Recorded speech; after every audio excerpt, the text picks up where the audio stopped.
Du Trizac. Même si tous les chapeaux lui font, il ne parle jamais à travers son chapeau. Vous écoutez Du Trizac.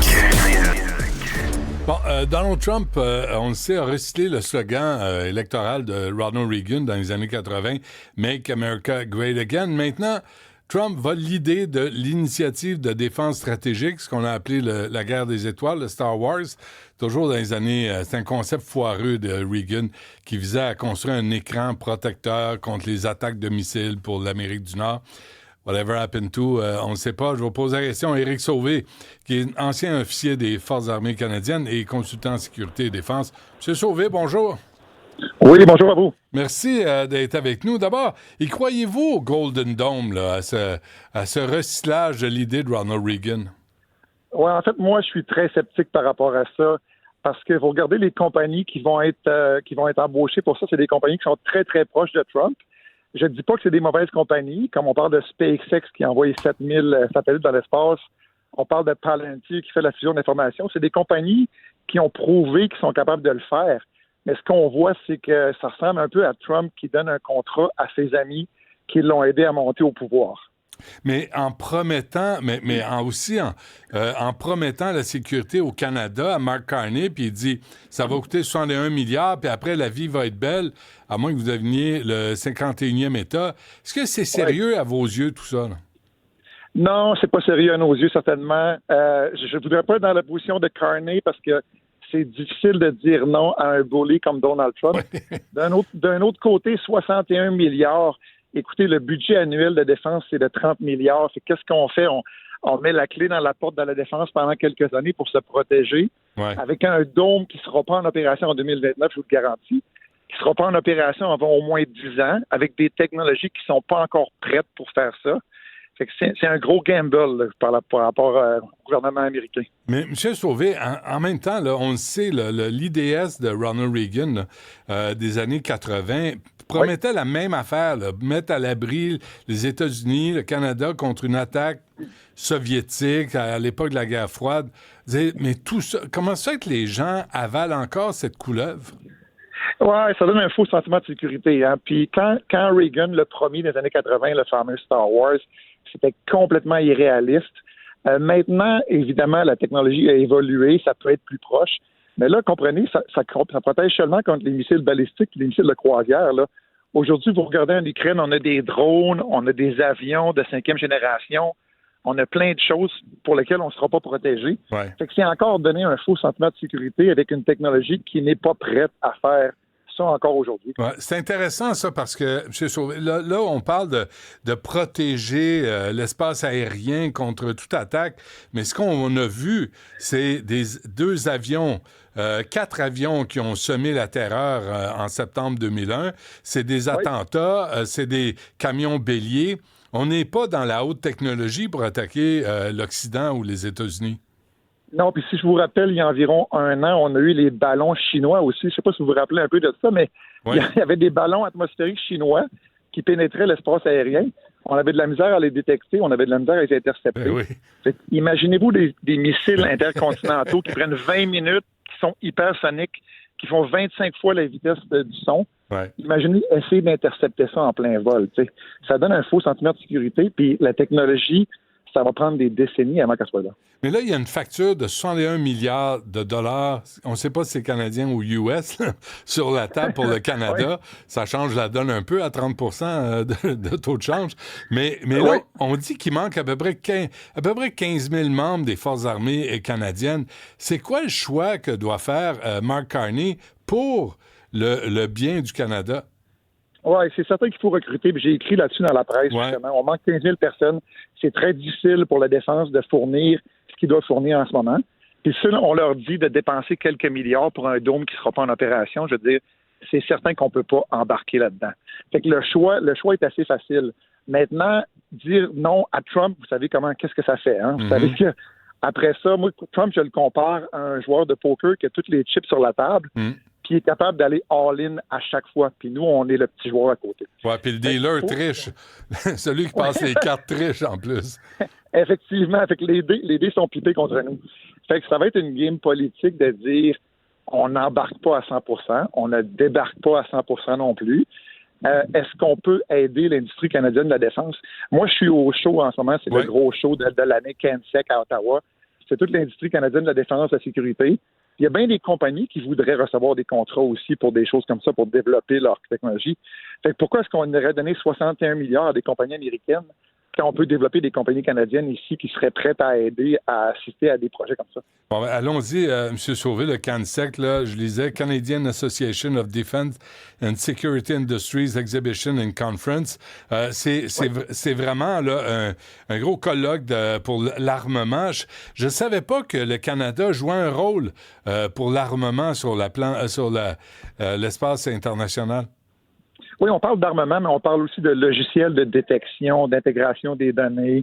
On a des grosses compagnies comme Boeing, Thales, on a Airbus, mais il y a aussi des plus petites compagnies canadiennes qui tournent autour d'Ottawa, qui tournent autour des grands centres de technologie, puis qui veulent aider la défense à développer des outils qui ne peuvent pas être développés par la défense parce que, comme on l'a dit tantôt, quand on manque 15 000 personnes, c'est difficile de faire de l'innovation puis d'avancer. Fait que ces rencontres-là, c'est très important pour voir comment on peut travailler la défense avec l'industrie pour avoir des meilleurs outils à long terme. Mais là, vous êtes sur place, ça se passe à Ottawa là, présentement, puis je lisais 12 000 inscrits du monde entier, des chefs militaires, des représentants gouvernementaux. Le voyez-vous autour de vous, ça?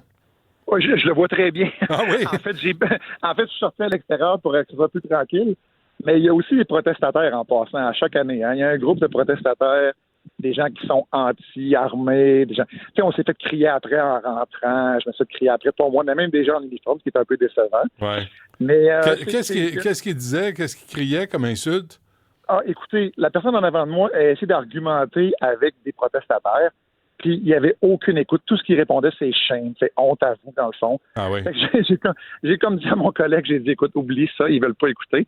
Mais ça grossit à chaque année, puis hier, j'ai vu la parade du roi, puis il y avait des antimonarchistes aussi, mais ça reste minuscule quand même, ces groupes-là. Ah, j'en fais partie, M. Sauvé, je suis désolé, là, mais moi, le roi Charles, là, j'y arrive pas. Au CANSEC, est-ce que, la question est sérieuse, là, est-ce qu'on vend des armes ou de l'armement ou de la technologie aux pays voyous? Non, ben écoutez, on n'a pas le droit. Il y a certains pays qu'on n'a pas le droit justement de vendre. Tu sais, la politique canadienne, on va pas vendre à des pays voyous, des pays qui sont contre nous. Fait que ça, c'est protégé par les lois gouvernementales, justement. Fait que ça ne pourrait pas se passer. Tu sais. C'est pas comme dans les films avec les films à Hollywood, parce qu'on va dans des pays puis on vend des armes à ces pays-là. Non, donc, la Russie n'est pas là, la Chine n'est pas là, l'Arabie Saoudite n'est pas là, l'Iran n'est pas là. Non, effectivement. Il y a différents pays qui sont représentés, parce que je les ai vus aussi, des gens en uniforme. Ouais. Mais c'est tous des gens qui ont des attachés de défense ici, qui ont des ambassades ici, avec qui on fait affaire régulièrement, puis qui viennent voir qu'est-ce que l'industrie canadienne peut fournir. C'est quoi la teneur des conversations? Je suis curieux. Écoutez, je suis pas assez gros dans ma compagnie pour être dans la teneur des conversations, mais ce que je peux vous dire, c'est qu'il y a plein de petits enclos privés des enclaves privés pour aller discuter. Puis je sais qu'il y a beaucoup de business qui se brassent ici à chaque année parce que j'ai des amis qui sont dans l'industrie qui me disent c'est le gros show annuel, c'est ici qu'on fait une grosse partie de notre chiffre d'affaires. Ah oui. Puis sur le plancher, tu sais, déjà, avoir juste un kiosque, c'est 35 000 $, un petit kiosque. Fait il y a des kiosques qui ont des véhicules, il y a des kiosques qui ont des drones, des kiosques qui ont des missiles. Tu sais, c'est un gros show, ça ressemble à ce qui peut se faire à Las Vegas ou ailleurs. Et c'est l'unique gros show canadien à l'année. Ouais. Est-ce que tout ça a changé? Je sais pas, ça fait combien d'années? Vous avez été aux Forces armées canadiennes pendant combien de temps? Moi, j'ai servi de 92 à 2014. C'est que je suis rentré au collège militaire en 92. Puis depuis 2014, je suis consultant pour la défense. C'est que ça fait au moins 30 ans que je suis dans le domaine. Ouais. Et qu'est-ce qui a changé au cours des 10-20 dernières années? Bien, il y a beaucoup d'innovations technologiques, je dirais. Moi, ce qui m'impressionne ici, c'est pas nécessairement les grosses compagnies que j'ai nommées tantôt qu'on connaît, mais c'est beaucoup de petites compagnies canadiennes qui veulent faire affaire avec la défense. Puis en ce moment, on parle de passer à 2 % du PIB, puis peut-être même plus. Fait que ces compagnies-là, ils cherchent des gens qui comprennent la défense, qui peuvent les aider à développer leurs outils. Parce que la défense, c'est un monde fermé. Hein? Fait que ça prend des gens qui connaissent un peu le langage, qui connaissent les signes, qui savent comment intégrer. Puis des consultants comme moi, ben c'est une bonne business pour moi parce qu'on est en demande.